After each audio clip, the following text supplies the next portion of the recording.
have also come to this hallowed spot to remind America of the fierce urgency of now. This is no time to engage in the luxury of cooling off or to take the tranquilizing drug of gradualism.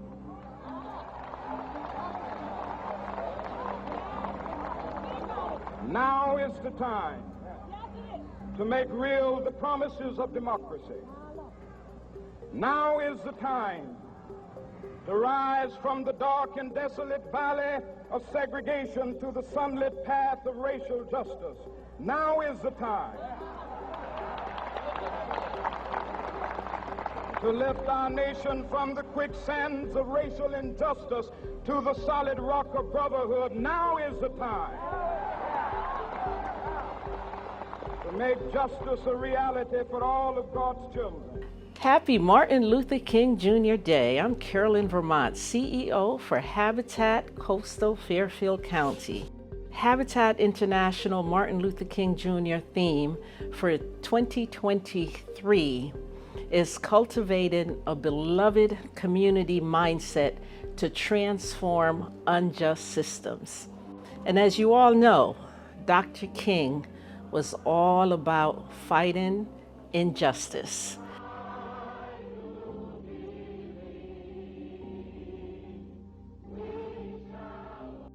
It is an honor and a privilege to have our guests with us today. Iman, Lyle, Hassan Jones of Masjid Al-Azid Mosque in Bridgeport, Connecticut. He has been very active in our community, fighting for what is right and honoring some of Dr. King's philosophy.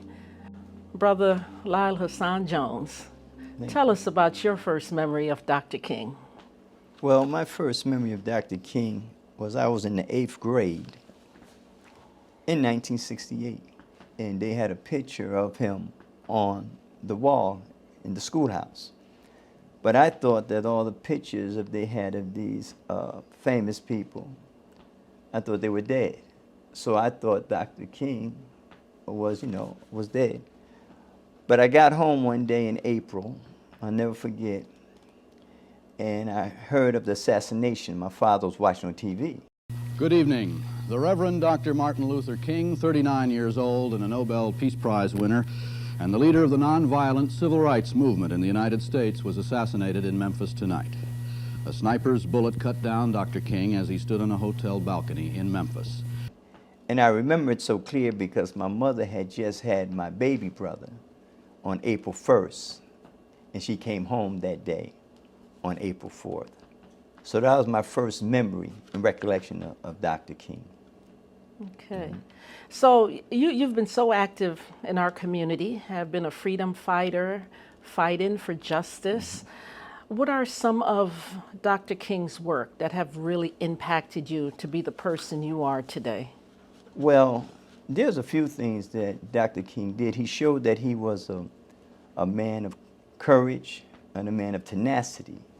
And sometimes people don't understand that the resolve that he had to continue to fight against this unjust system, it took more than courage. It took a love of God and love for his people. See, you can have courage, but courage sometimes gives way to fear. What I'm saying is, if there's a fire and a baby is in that flame of the fire, and the firemen are courageous and they're trying to get the baby out, but if the flame and the fire start threatening their life, courage gives way to fear. And so the firemen may stop. We can't get to the baby. But if the mother came on the scene, she don't see the fire. She just see the baby in the flame. And it's not courage that takes her into that fire. It's love that takes her into the fire. So she becomes selfless. I saw Dr. King like that. I say Dr. King, like they had Bloody Sunday, he wasn't there. Hosea Williams and John Lewis was there when they got beat down.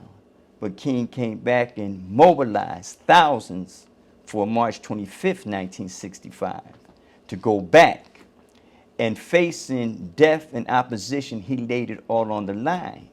And he didn't do that because of courage. He did it because of love for freedom, justice, and equality for all people. So that's what I had learned about King, the tenacity and his love for freedom, justice, and equality made him even die. He sacrificed his life for humanity. Absolutely. You're absolutely right. He did sacrifice his life for humanity. How do you think people feel today? Are they continuing this dream? Are they living the dream? Has it turned into a nightmare? I think that because the way society has developed, and with all the technology and all the things that we have now, people are so preoccupied with so many distractions that they become comforts for them, and you don't really feel the real sting of what's going on in society. So I think that there's many people who are still on the front line, on the struggle, still trying to help.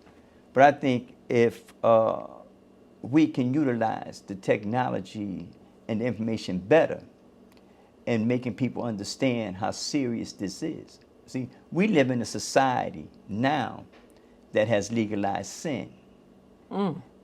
And so our babies are crushed at the gate of life before they're even born, because the wrong thing in this society has become the right thing to do. They legalized every vice that hinders people from really growing and develop properly, from alcohol to gambling to now marijuana. And this is not done by accident. This is a new weapon that the enemy is using against people who are trying to develop in society to try to stifle and stunt the growth of people. So I see that as a problem and a distraction. You know, Facebook, social media, Instagram, and you have some people who are in that all day, and that's the only news and the only current events they're involved in. So, not all, but I see that as being a serious problem today in this 21st century. And you're absolutely right, right? With technology, at first we were excited. Right. But now we see the dangers and to see that it's not always for good. Right. But if Dr. King was alive today, what do you think his reaction would be to all that we're facing, all the challenges, the hardships, the unjust that we're facing in society? I think, first of all, that what he would do is we have to go back and study Dr. Martin Luther King. We need to listen to his speeches, read his autobiography, The Trumpet Sounded, the different books that he wrote, to really find out and really get into the mind and the power of this man. I mean, he was a phenomenal leader. He wanted integration. He thought we have to come together as one people in this society. But after years of getting this resistance and this struggle with dogs and water hoses, and he was getting discouraged one time. And he told Harry Belafonte, he said, listen, man, I think I'm leading my people into a burning house with this integration, right? Because remember, the Nation of Islam and Malcolm was talking about separation. Right. We need to get away from this enemy and build our own. But King said, no, we have to unite. We all have to come together. But when he saw all this resistance in this country, you know, you can't sit in a restaurant, they can't sit on a toilet, can't drink from a water fountain. And they were fighting you like hell to stop all this, right? So King said, I think this integration now, I'm leading my people into a burning house, a house that's on fire, and we're not going to be able to do anything. But then Harry Belafonte asked him the question, said, then what are we to do? But King rethought it and stayed on his principle. Said, we got to become firemen and put that fire out. I like that. You know? I like that. Right. And so when I studied that, and that's, you know, so he was discouraged, but he knew he couldn't go back on his principle. He was a man of principle. I got to stick with this peaceful protest thing. in this integration thing. So he got discouraged, but then the light came on. That means that we got to become firemen. So you talked about, folks really need to read Dr. King's book to really understand his philosophy. Right.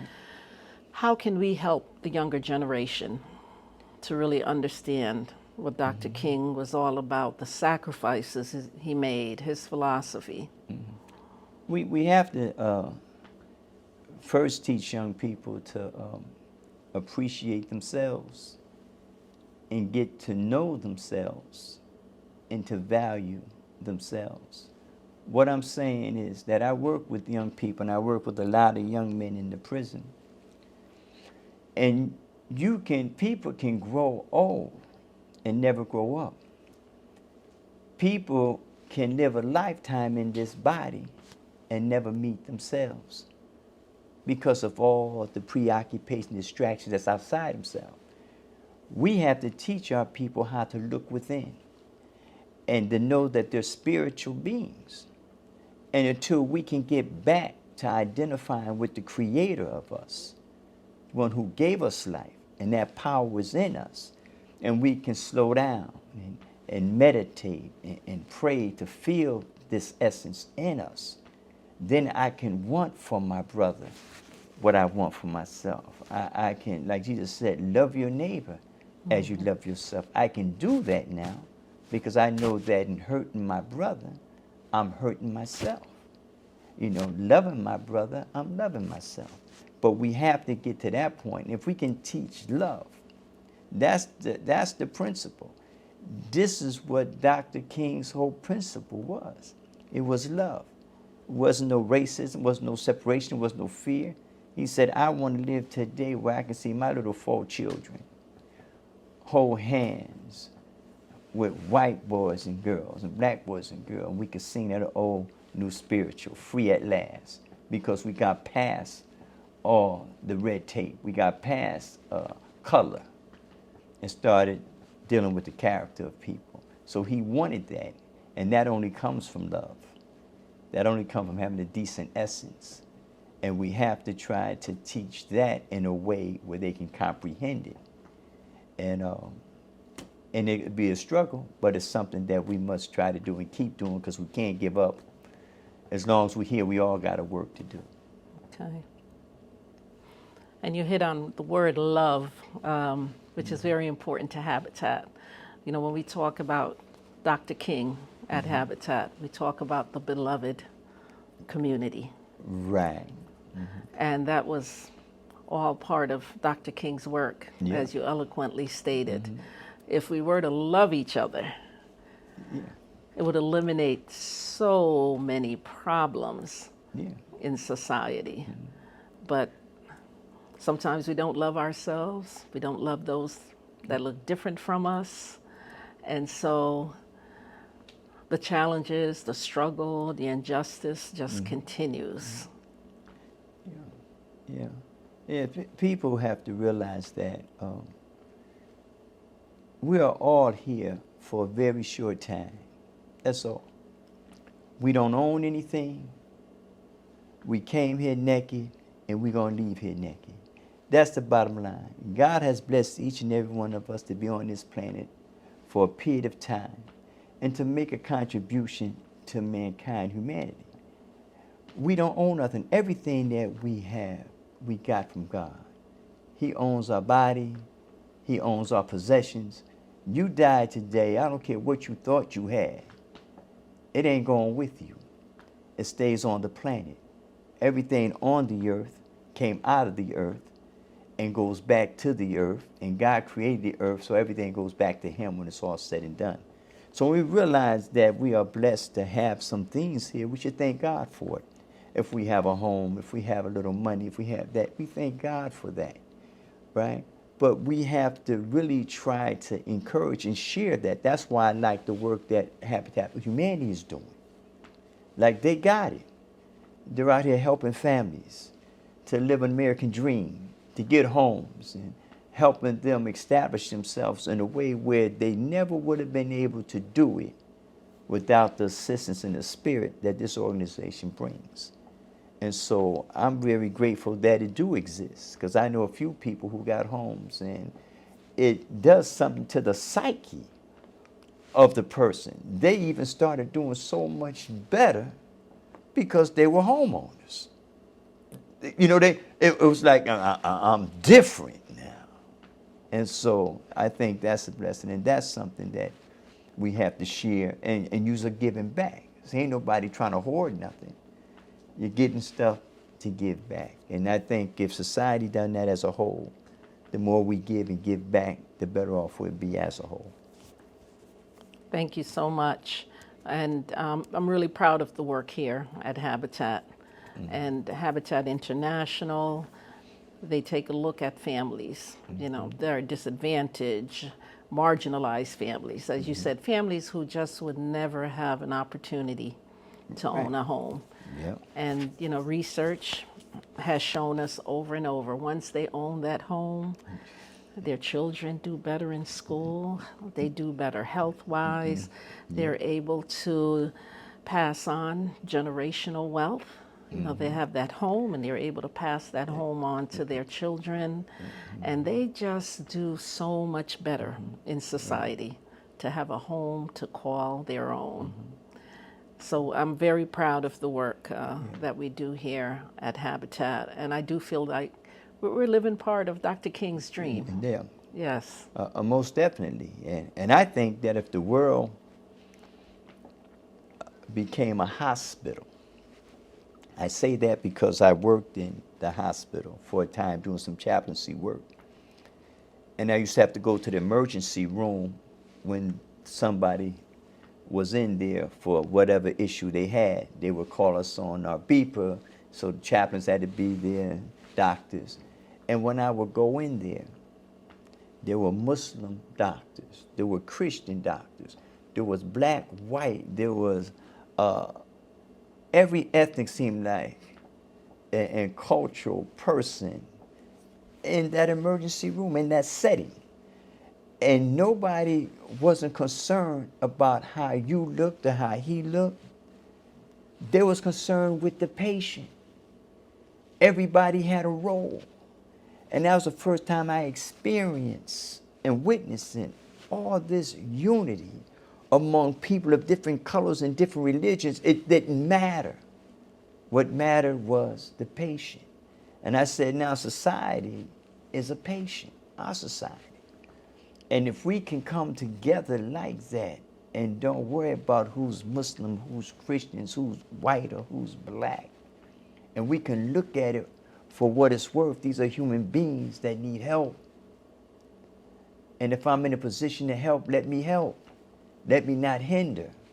And I think if we can do that, this world would be a better place. I agree. I agree. So sometimes I've heard people refer to Dr. King as a prophet. What does that mean to you? Well, when he said prophetic things. Okay. See, and a prophet is one who say prophetic things. He'll say something and it comes into fruition. One thing that was so powerful that affected me was his mountaintop speech. And that was on April 3rd, 1968. And he was addressing the people and he was telling them, we got some difficult days ahead. He said, but God has blessed me to go up on the mountain. He said, and I looked over. He said, and I saw the promised land. He said, I may not get there with you, but we as a people will get to the promised land. He said, but I'm not concerned with that right now. He said, now I don't fear any man. He said, because my eyes have seen the coming of the glory of the Lord. And he sat down. He was at a point where he had envisioned. He was resolved, knowing that God had touched him and shown him that his mission was just about complete for what he had to do. And he knew it. And that was April 3rd. The next day, he was assassinated. So he he knew that if he kept pushing, he kept protesting, he kept pushing, right? He knew that even though it was a struggle and it was difficulty and it was hardship, that if he kept holding on and trusting God, God was going to get him through it, and they was going to be the winners in the end. And he pushed, and we're lucky we had a leader like that among us who forced President Johnson to sign the Civil Rights Acts of 1964 and the Voting Rights Acts of 1965. He pushed. I mean, and the stuff that he accomplished back then, it seemed like we should be doing a whole lot more with all the educators, all these professors, all these smart folk that we have now. It seemed like we should be much further, right? But it seemed like the society is trying to go backwards. It's not treating it's immigrants, right? It's not treating people of color, right? It's just. I mean, some of the stuff that is going on in the society, some of the laws that they're passing, it just don't make any sense when we're all in this to try to do better for everybody, and you have people trying to stifle the growth and potential of people. It just don't make any sense. And the sad part about it, like they're gonna be here forever. Right. Like like you ain't gonna have somebody answer to for what you're doing. That's the sad part. And some of these jokers is in their 80s, still acting like they don't have no sense. And this is what bothers me. But I think that if we can continue to highlight Dr. King, his unity and his love for humanity, and then we allow that type of love to be in us, what we want for one another, and we love each other. Love builds. And I think the society would be a lot better. And people don't have a fear of people. But we got to get to know that higher power first. If we don't get to know God and we keep looking outside of ourselves, that's where the fear goes, because you look like you're losing something. But when your spirit is intact, you know that you haven't lost nothing, that you get everything exactly what God wants for you, so you don't have those fears. Thank you so much, Brother Lyle Hassan Jones. Is there anything else you'd like to share? Well, I thank you for allowing me to be here and to share some things on Dr. King. He was just a phenomenal leader. I mean, I really appreciate him, but I would tell people to go out and get his book, Why We Can't Wait, The Trumpet Sounded, and then you can go right on YouTube and you can listen to his speeches and see just how profound and how in tune he was. Was he flawless? No. Was he infallible? No. He was not an infallible creature. He had his mistakes and his shortcomings. But one thing that he did have, he wasn't selling out his people. He was sincere about freedom, justice, and equality. And he did something, he followed Christ to the letter in that. When Jesus was dealing with the disciples and he told them that I'm going someplace and you can't come with me now. And he said, but you'll be able to come later. He knew that he was going back to the Father according to the scripture. When King said, we're going to go to the promised land, I'm not getting there with you because otherwise I'm going somewhere else now at this time. We say, and the Christians say in their faith, that Jesus died for their sins. He sacrificed his life so that we might live. That's the philosophy in Christian theology. King died and gave his life so that we can have civil rights, voting rights, freedom, justice, and equality. He put it all on the line for that to happen. So in comparison, he is not the Christ, but a comparison to following Christ, who was the Messiah, his leader. He put that principle into practice, and I see that in him, where he sacrificed his life for humanity. Okay. Thank you so much, Iman, Lyle, Hassan Jones. Thank you all for joining us on this day, the observance of Martin Luther King Jr. birthday. I appreciate the time that you took to spend with us. Please share this video on your social media platforms, whether it's Facebook, Instagram, TikTok, any other platforms out there. And again, thank you and enjoy this day. We always say it's not a day off, it's a day on. So get involved with the events that are in our community. If you're home, as Brother Hassan said, turn on YouTube and listen to some of Dr. King's speech. And so we will continue to live his dream and continue to make it into our reality so that we will have a community full of love. Thank you again.